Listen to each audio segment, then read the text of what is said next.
HeadBix Webcast is a new kind of healthcare media channel to break the silo mentality and foster interdisciplinary thinking. Our mission is to fill that gap and to create a curiosity through different lenses, tapping the passion that guided the historical figures in medicine and bringing present-day groundbreaking research to the front lines. We interview physicians and leaders in the industry about present-day healthcare challenges on our live programming. That human aspect of it will allow to to invent. It helps you innovation. That is my goal. So this broadcast is really taking off. Thank you, Dr. Leah Houston gave me an excellent compliment. She's an awesome program. She participated in my one of my broadcasts. As you know, I have an accent. Still, the content is more powerful. So I hope so. So anyway, this is I'm going to introduce you the guest. She is out of the charts, her educational background. They can tell you she's a physician, astronaut, Aquanaut, scientist. I don't even know what Aquanaut is. We'll ask her what she does in Aquanaut. She's a taekwondo champion. Don't mess with her. And she does space medicine. Then there is why I think it is just a wilderness medicine. I never heard that. These are the extreme medicines. Extreme climates. How do the medicine work? I think we definitely is very interesting. I'm a physicist. I have a physics background. I have a master's in physics and master's in nuclear engineering. I did a nuclear engineering and computer science, but never that kind of. I spent 30 years in healthcare. But also I grew up in Canada, and then let me bring her to the table. Welcome. This is let me bring Dr. Pandya to the stage. Okay. Welcome, Dr. Shawna Pandya. I wanted to ask you. Yes. Born in a tundra, ice tundra, how a brown girl became a space explorer. That is very interesting. Yeah, you're right. It's very cold here right now. I think the low today was minus 27 degrees Celsius, which is also very cold in Fahrenheit. You're asking about my origin story. So I'm a scientist astronaut candidate with the International Institute for Astronautical Sciences. I haven't been to space yet, but I hope to someday. And like so many other kids out there, it started with a dream. As a kid, I wanted to be an astronaut growing up, and I just never grew out of that dream. And I was lucky enough to be growing up in the 90s when Canada's first ever female astronaut, Dr. Roberta Bondar, flew to space. And so I said, okay, well, she's Canadian, I'm Canadian, she's a woman, I'm a woman. So now all I need to do is go be a neuroscientist, physician, and astronaut, and that will be my path. And so that's what spurred me to study neuroscience. I did my master's in space studies at the International Space University.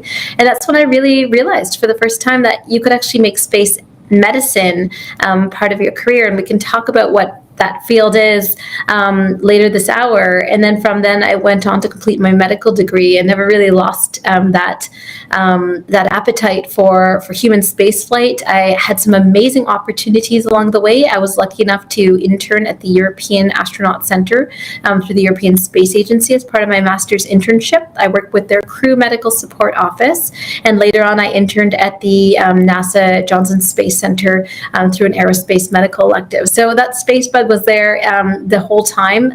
There were lots of adventures, and it started off with being a kid, and it started off doing lots of outdoorsy things, going camping and seeing these amazing night skies and thinking, I want to be out there. Shawna, your credentials are just out of the charts for us, even for your intellectual. One of the things that I wanted to ask you about the space is you worked on a project called Possum. It's a very interesting.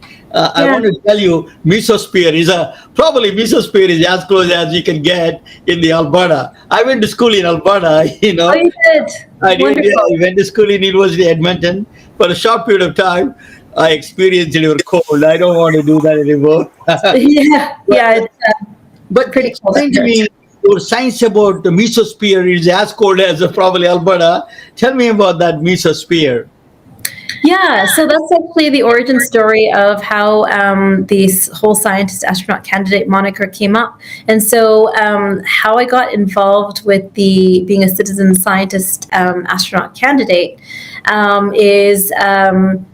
I started off training in neurosurgery before I ended up in rural emergency medicine. And when I was transferring into general practice, I had put on my space dreams on hold for a very long time. And I thought the first thing I want to get back to now that I have time again is space. And so I saw one of my colleagues had joined this program called POSSUM. And what you'll quickly learn is that everything in the space world and the exploration world is an acronym. So POSSUM stands for Polar Suborbital Science of the Upper Mesosphere. And the whole idea of this program is that they would send citizen scientists up to the upper levels of the mesosphere, 50 to 83 kilometers above the Earth's surface, to get more information and data about these things called noctilucent clouds. And so they're this relatively new type of cloud on the meteorological phenomenon.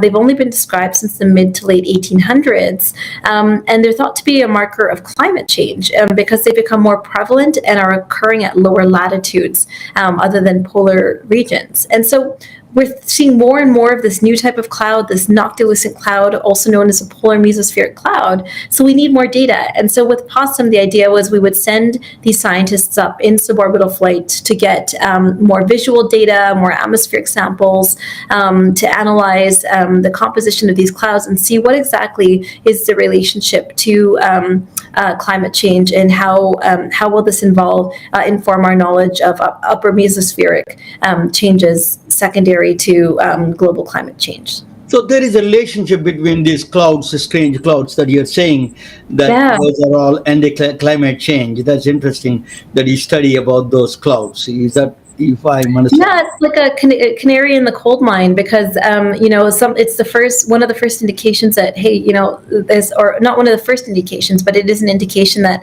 climate change is progressing. And examples we've seen of that is that typically these polar mesospheric or noctilucent clouds, they happen in polar regions, hence the name, and they happen at certain times of the year. And what we're seeing now is that they're actually coming down from the poles and coming down to lower latitudes, and they're happening for longer periods during the year. So they're becoming more prevalent.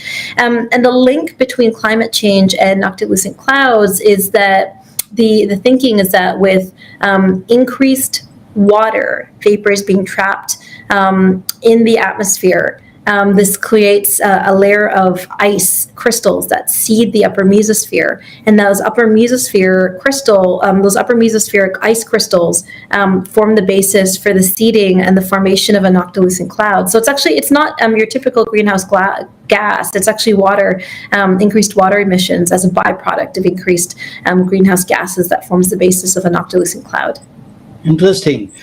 Now you went to space and you were studying about space. Now let us go to the Aquanaut, the marine side of that thing. You went from all the way to the top to the bottom. Tell me about that Aquanaut. What is your experience about that, and what do you find? What kind of things you find in that Aquanaut training? Yeah, so when we talk about an aquanaut, we talk about someone who has lived and worked underwater, and they've breathe the same higher pressure air that exists underwater.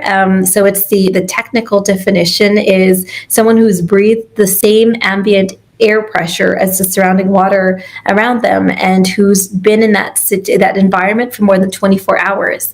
And so that's the technical definition, but the layman's answer is that it's someone who lives and works underwater. And the relation to space is when we talk about how that type of environment prepares us for this high risk, austere, isolated, remote environment up in space. We actually have this saying in the exploration world, same, but different. And so when we talk about being an aquanaut, we refer to that environment as being an analog environment because it's analogous to the space flight environment. It's remote, it's isolated, it's resource limited. So there are some parallels there. And so when we say same but different, it reflects certain aspects of the space flight environment. So I went down in 2019 with a crew of 5. We lived and worked underwater for 5 days. We were 2 Canadians, 3 Americans, and we performed all sorts of science related to physiology, psychology, and also tested brand new technologies, which includes my work with Luxonic, which was my first encounter with the company, and the rest, I guess, I say, is history. Very interesting. These are all different kind of medicines you're talking about. These are different fields. Even a lot of physicians may not know even. There's a wilderness medicine. What is that? Wilderness medicine is? Wilderness medicine is the branch of medicine that looks at how do you treat injuries when you're away from your creature comforts and the typical medical facilities you may expect to have.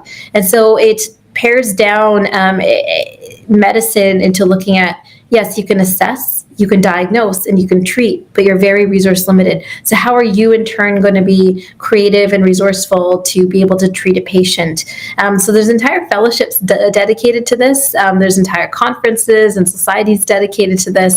And it's, it can be, wilderness medicine comprises everything from, breaking a leg while on a hike in the forest and using a tree branch to make a splint, to being creative and using your clothes and the materials you have at your disposal to make a Band-Aid or figure out a way to make a stretcher to carry someone out of a difficult situation. But the whole philosophy is not every arena is going to have the full capacity of a tertiary level hospital, but medicine happens wherever people go. And so, one of the organizations I'm involved with says wherever humans go, medicine must follow. And that's basically the philosophy in a nutshell.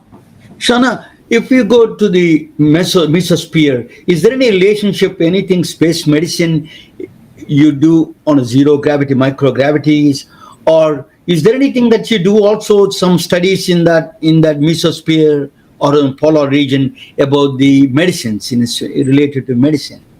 Yeah. So for those who don't know, when we talk about space medicine, what that entails, so often I get asked, like, how are space and medicine? How are those like terms? And my short answer is that space is trying to kill you because the space environment is quite hostile. When we talk about the challenges of being in space, we just talked about what it means to be resource limited and confined, whether you're an aquanaut or whether you're practicing wilderness medicine. But you're also in the zero G or microgravity environment. So if you're in that environment for a long time, every single bodily system is affected. Your bones lose density, your muscles lose mass, your fluids shift upward, your inner ear gets confused. There's increased radiation. The further out you go, by the time you're out at Mars, there's a 2-second communication delay round trip. If you're in Mars, there's a 46 round trip communication delay when the 2 planets are aligned the furthest. So there's all these considerations in the spaceflight environment. So even when you think of something as short as a suborbital flight, which is 3 minutes of microgravity, we can start collecting answers even during that short flight. And so we've even seen during parabolic flight where we don't necessarily go to space, but we fly zero G. There's all sorts of studies that, and answers we need about how does the human body react? How does the inner ear react? What changes do we see happening in the cardiovascular system? What happens to vital signs and heart rate variability as we transition in and out of zero G and hypergravity. So regardless of the duration of microgravity, even in the 3-minute period of a suborbital flight, there's a lot of science and a lot of space medicine research to be done. And also, you will find a suborbital space or mesosphere or above that.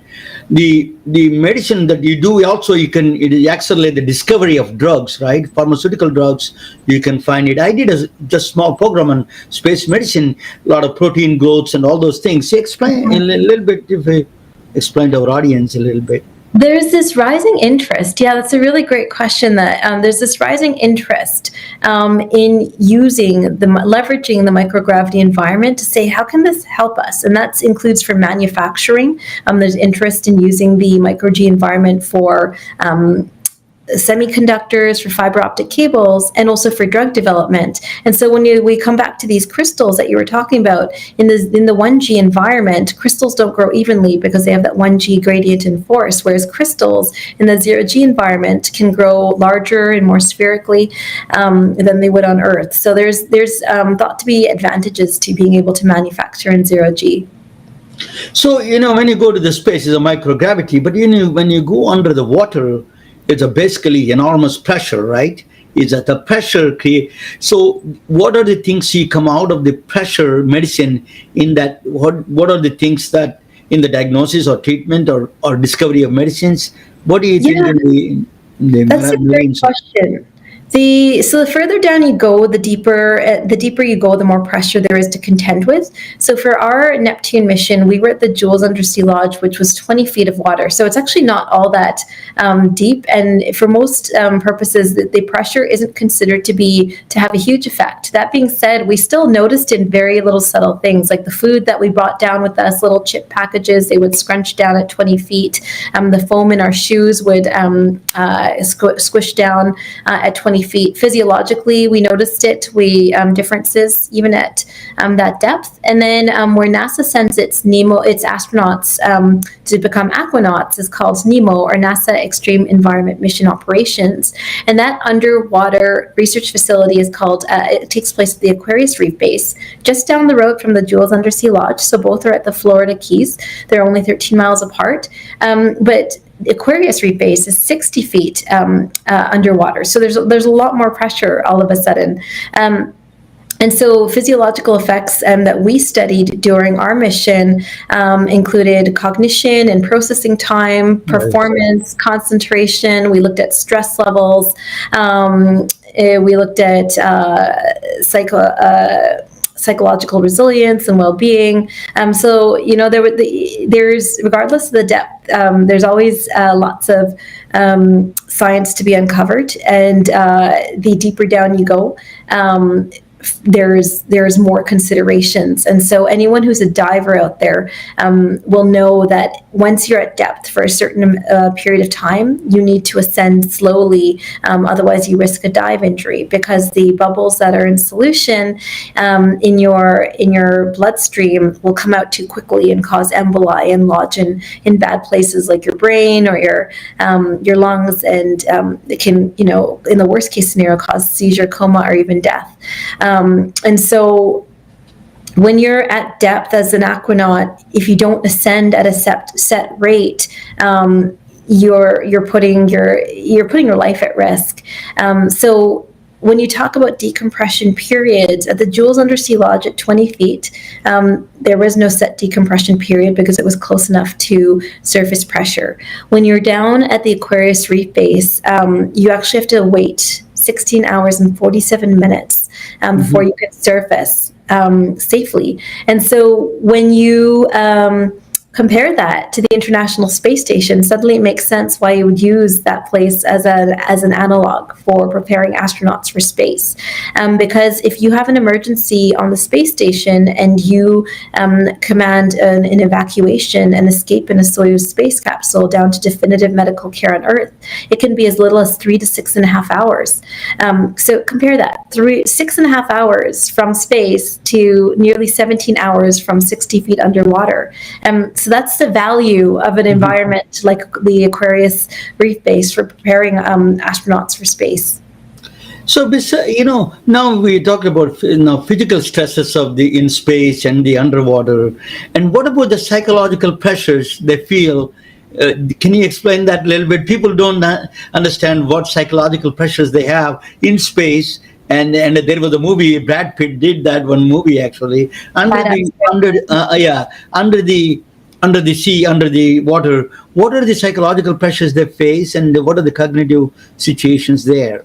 Yeah, that's a great question, and it's a really important one because when we talk about the big five challenges of human spaceflight and long duration spaceflight, we call it the RIDGE framework. We talk about radiation, isolation, and confinement, which is what you're talking about, and then things we've mentioned already. So distance from Earth, altered gravity, and everything else, which includes exposure to lunar dust. So coming back to your question about the psychological challenges of the spaceflight environment, these are numerous, and so this includes everything from being in this closed, confined space for months at a time. So you're away from your family, your loved ones. If you want to go outside and get a Starbucks, you can't do that. You have to be a good teammate. You have to be one who works well with your team, but also works productively on your own. You don't want to be that guy or girl who's voted off the space station. You have to be able to deal with a very operationally heavy schedule. So on the International Space Station, the operational schedule is scheduled down to the 5-minute mark. So that's how rigorous things are. You need to know a multitude and be able to perform well across a series of domains, whether that's science, whether that's engineering, whether that's operating a robotic arm, whether that's being able to perform a spacewalk, whether that's being able to communicate your science and do outreach with schools. You have to be a master of your trade, but also a jack of all trades.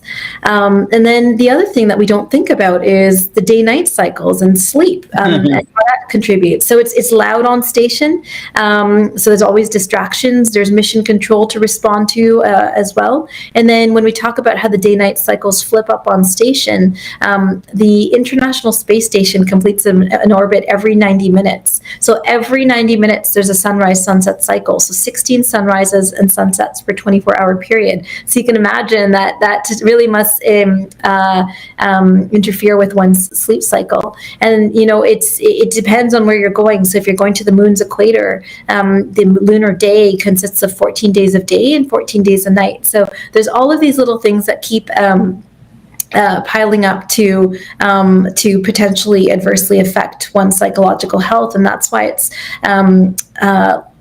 prioritized as a key area for long duration space flight.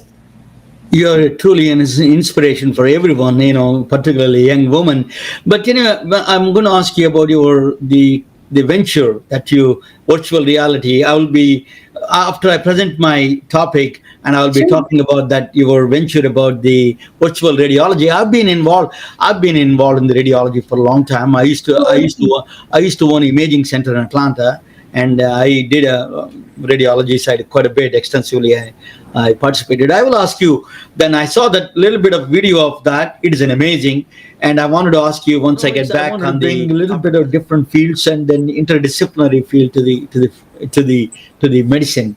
So you do that all the times. One of the things you are doing that is, you are involved with, or what do you call, a virtual reality radiology training program. Tell me about that, a little bit about it. Yeah, so this was the technology that I mentioned when I was talking about some of the technologies we tested on our underwater Aquanaut mission. One of the things we brought down with us was this virtual reality headset. And the reason was it housed this medical technology, the world's first virtual reality radiology reading room. And I, as the crew medical officer, definitely had an interest in medical technologies for austere environments, as we've been talking about this hour. And so the benefits, why do that? What does that even mean? So just to back up a step, when radiologists read images, whether it's an X-ray, a CAT scan, an MRI, it's really a fine-tuned process. They need a very delicate setup of high-resolution monitors. They need their dictation software. They need a secure cloud server on which to be able to store the images. So this physical setup actually takes tens of thousands of dollars. It takes a lot of physical space. As you can imagine, not everywhere has the infrastructure to house that level of radiology setup. And so definitely on our underwater mission, we didn't have the space to set up a radiology reading room. But it's not just underwater. Across the world, there's so many medical, rural, remote cities, villages that need access to health diagnostic imaging. And so the CEO of the company, my boss and a good friend, said, "Well, what if we could leverage the power of immersive technology, specifically virtual reality, to recreate that workflow in virtual reality. So then if you're a radiologist, you can read images, you can deliver that critical piece of healthcare to patients, regardless of where you are, how little space you have."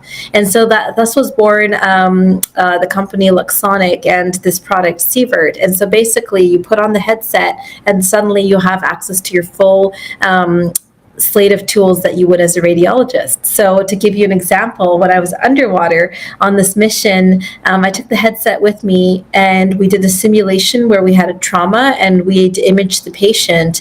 And so we had this comminuted scapular fracture of the simulated trauma patient. And I was able to meet up in this virtual reading room with the head of radiology in Canada, in Saskatoon, over 4,600 kilometers away, to review this imaging and the key findings. And so imagine, you don't have to be underwater to appreciate how useful this is. I work a lot of rural emergency as well. And so I'm often in need of a specialist to say, hey, can you review the key findings with me? This broken forearm, does it need to be reset? Is it too displaced, too angulated? So you can recreate all of that critical workflow, collaboration, expert consultation in this virtual space. So that's the origin story with Luxonic, and that's what we aim to do. And we've also developed a virtual reality training and certification platform for medical and healthcare professionals to train and practice critical procedures and skills in virtual reality. And then the space connection there is we've built modules for the Canadian Space Agency to be able to practice skills in virtual reality, so they don't have to bring all of their hardware, all of their setup, all of their tools to practice skills, so they can still keep up their skills on a long duration space flight, even when they may not have all of the typical physical architecture they would need. Truly amazing. I've been involved with the radiology for a long time. I'm not a doctor, but I've been in with radiology equipment. I ran the imaging center. But I tell you, so you're saying to me, you can diagnose actually on this virtual reality set, you can actually diagnose it. Exactly, yeah. So with most commercial headsets, the resolution of images for your day-to-day X-rays and CTs is good enough to, when compared to the traditional physical setup, to be able to read with the same resolution and accuracy. We've run several trials with our academic partners. Mammography is the one exception to that. That tends to need higher resolution and need some higher end headsets. But for day-to-day X-rays, your commercial off-the-shelf Oculus or HTC or your Vario headset, whatever you have, it will support medical and diagnostic care. Tell me the process between once you've taken the image from MRI or CT scan or just a plain X-ray, how do you move that into the virtual reality? What is the transformation process involved?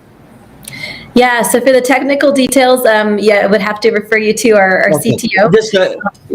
Yeah, but we do replicate the spot. Yeah, we do replicate the secure PAC server and the secure cloud storage that you would have in a traditional radiology workflow. I didn't know that. It's truly amazing. You can diagnose, so you can empower a lot of radiologists from small towns, rural areas. I went to Regina, even in Canada. I've been to Regina, Saskatchewan, Saskatoon. Even small towns like in my hometown in India village, my father used to practice. So you can empower them with this virtual reality set. They can literally see the radiology images from there. Is that what you're saying? Exactly. We can bring diagnostic imaging to anyone, anywhere, anytime, as long as they have a headset, and we bring the back-end infrastructure with us. Very good. I wanted to, so thank you. That is an amazing venture, and I love to be, help and involved anyway. You guys like it, but it is a truly an inspire. That is a totally mind blowing in my view. But I wanted to ask you. The question is that you're doing. What is the next steps on the think? What are the new frontiers in the space medicine or marine medicine or wilderness Yeah. medicine? Yeah. What do you think? What are the new things, Yeah. new frontiers? There's two major horizons in space medicine, and so there's the near term and then the very far term. They're actually almost at opposite ends of the spectrum. So one is the rise of commercial space. So we talked earlier this hour about suborbital flight, and so we're seeing what we mean by commercial space is suddenly it's not just NASA astronauts who get to go to space, and so the difference is NASA astronauts are very, very highly selected for health, for physiology, for psychology. They're the best of the best. And so when we open up the frontier so that anyone who wants to go be a spaceflight participant, go be a space tourist, anyone who wants can go by a ride to space, suddenly we have a change in the health profile of who's going to space. So as we open up frontiers to access to space through Blue Origin, through Virgin Galactic, through a whole host of emerging space companies, now we have to say, well, when we're not sending the healthiest of the healthy to space, how does that? How does the challenges of the spaceflight environment that we talked about this hour? How does that impact the everyday physique and physiology? So that's the one end of the horizon of what's next in space medicine, and then the other is the far off destinations. And so when coming back to space agencies, the international community, NASA, the Canadian Space Agency, ESA, the JAXA, the Japanese Space Agency, have their sights set on long duration spaceflight and exploration class missions. So NASA has very firmly said that we're going back to the moon and we're going back to stay. So that means it's an international undertaking. It's a very, very challenging undertaking. So there's a lot of international cooperation required.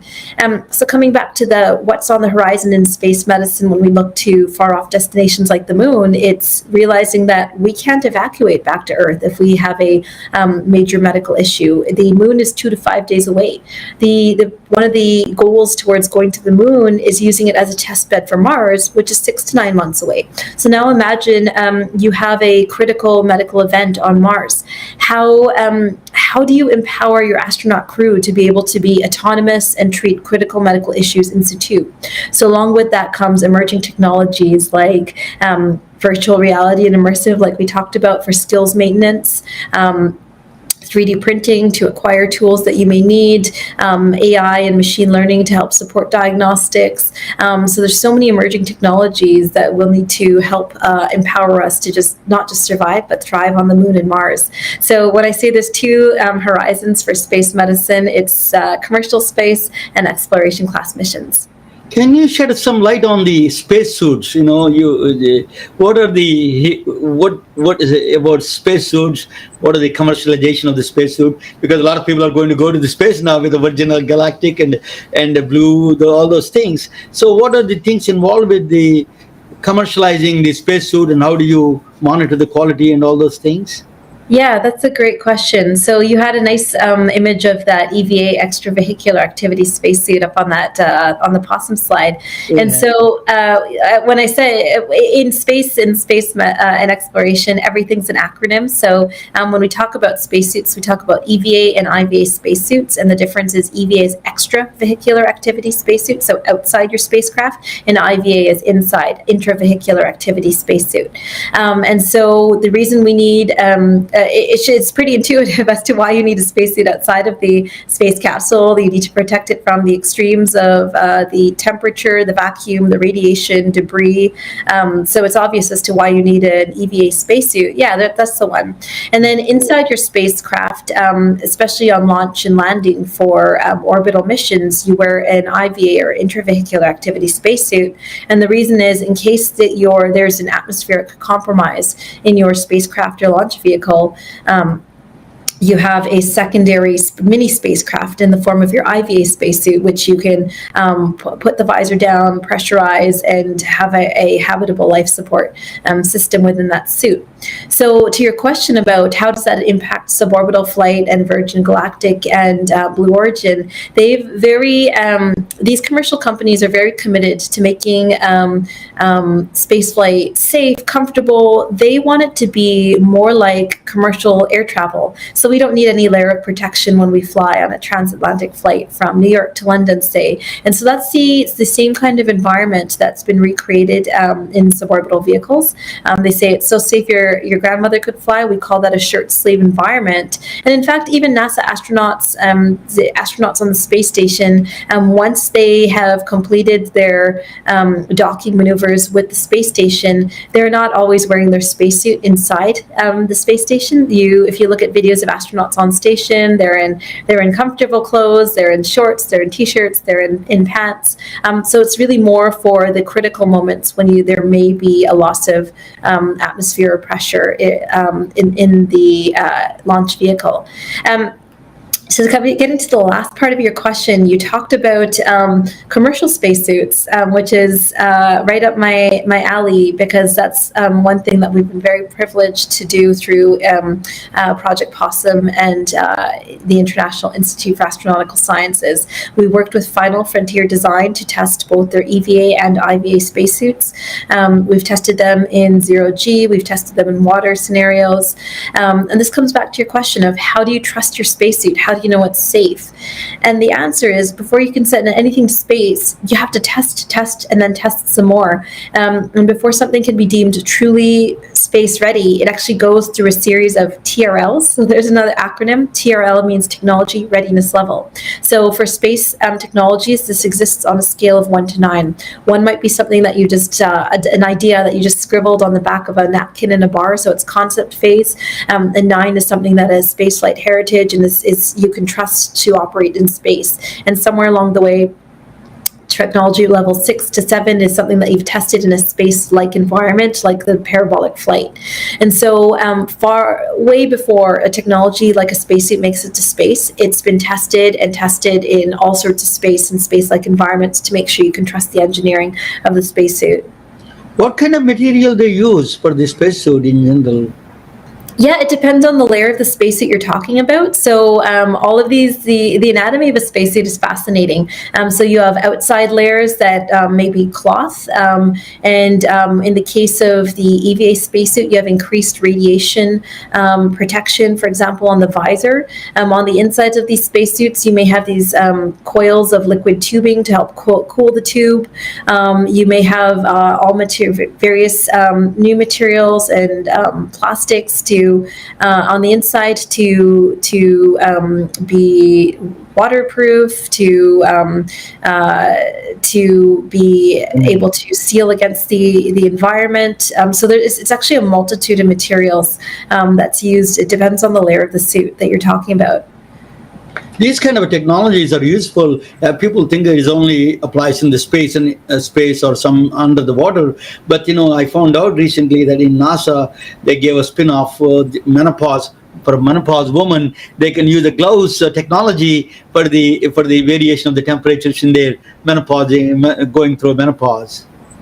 Yeah, there's all sorts of examples of spin-in and spin-off technologies. And so when we say spin-off, we mean technologies that have been used for spaceflight, that have been used to make life better on Earth. And there's lots of examples of medical technologies that have benefited from spaceflight. So to your point, something similar, the sensors and the sensor suits that were used to monitor astronauts during the shuttle days has been spun off into something called Mama Goose pajamas that have been used to monitor infants at risk of sudden infant death syndrome. So we use space-based technologies to keep babies safe. I'm so proud of you as an fellow Indian, and you're truly an inspiration to all young women in the world. I think it's as an honor and a privilege to talk with you. I can talk with you hours together. Thank you so much, Shawna, Dr. Pandya. Thank you so much for having me. It was my pleasure. Thank you all. We are retelling their stories through our patented designs that can be worn on scrubs, t-shirts, printed on conference bags, and endless other promotional materials. Daily Wear for Medicine is the first ever of its kind to create curiosity in medicine through visual art. We at MedBricks are celebrating unsung heroes of the past who made enormous contributions to the field of medicine through our unique campaign called Daily Wear for Medicine. You can wear it, carry it, and give it.